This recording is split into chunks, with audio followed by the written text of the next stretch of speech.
I'm filming now.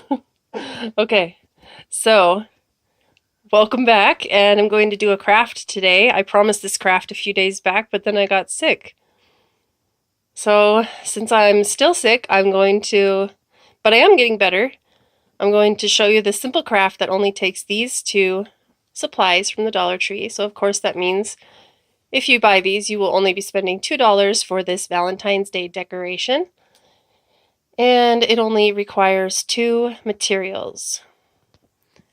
These are the two supplies you'll need to build this craft, this decoration. And by the way, both of them did come from the Dollar Tree. Isn't that a beautiful dolphin ruler right there? I absolutely love it.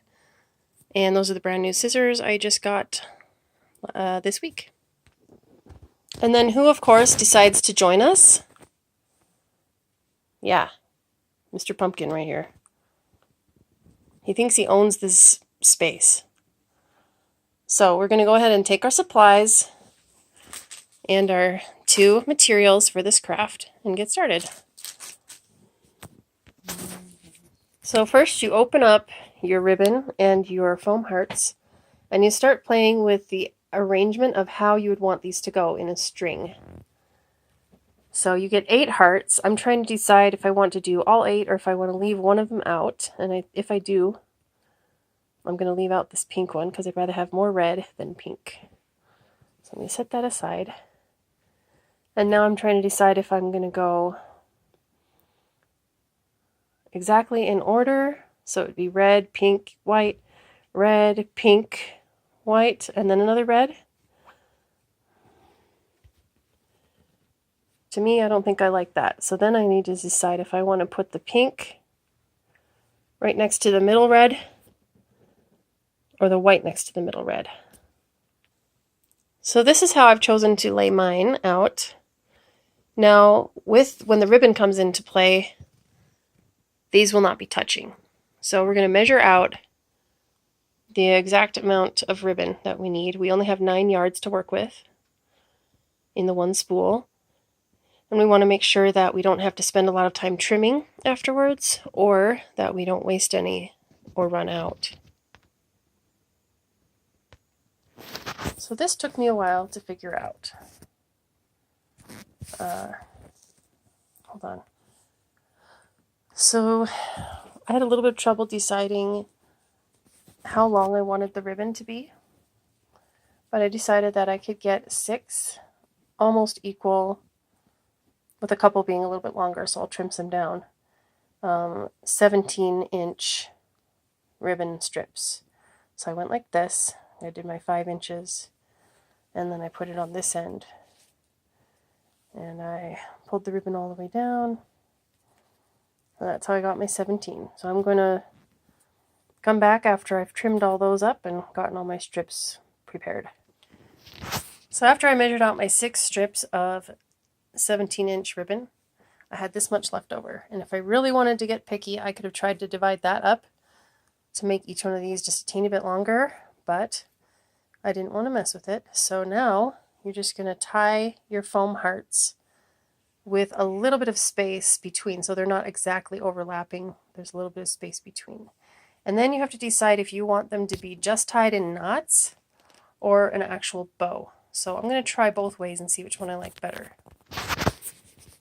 Your next decision comes in when you want to decide, you want to choose which one of these holes to thread the ribbon through. Now I go basically right here. These are like the two top of the arch, so I'm going to go to the left one, and then I'm going to go 1, 2, 3, about 4. Somewhere I'm going to either do the third one down or the 4th one down. So I'm going to play with that a minute and then do my first one, and you'll see which one I've chosen. I just ran into a little snag, and the perfectionist in me has decided that it's enough of a deal breaker to need to change my layout ever so slightly. So I don't know if you can tell, but this heart has a whole bunch of wrinkles. It was already like that when I bought it. You probably can't see it as well as I can without the camera. There, I don't know if you can see. Yep, there they are. None of the other foam hearts have those. So for me, I'm just not going to use this one, which means that I now have pink on the edges and pink in the middle. So I changed my layout. I've tied my first ribbon, and the perfectionist in me wants to mess with that a lot more, but I'm not going to allow myself to, because this needs to look beautiful and homemade and cute and fun, and it needs to be okay. And I'm practicing doing that in my life, so I'm just going to let this be. But that is about how close I had to get them in order to have this much tail hanging down. And I haven't trimmed any tail off. So, and by the way, I put it in about the third hole from the top left arch right there. So I'm going to go ahead and do all the rest of those, show you what it looks like when it's done. Here's the finished product.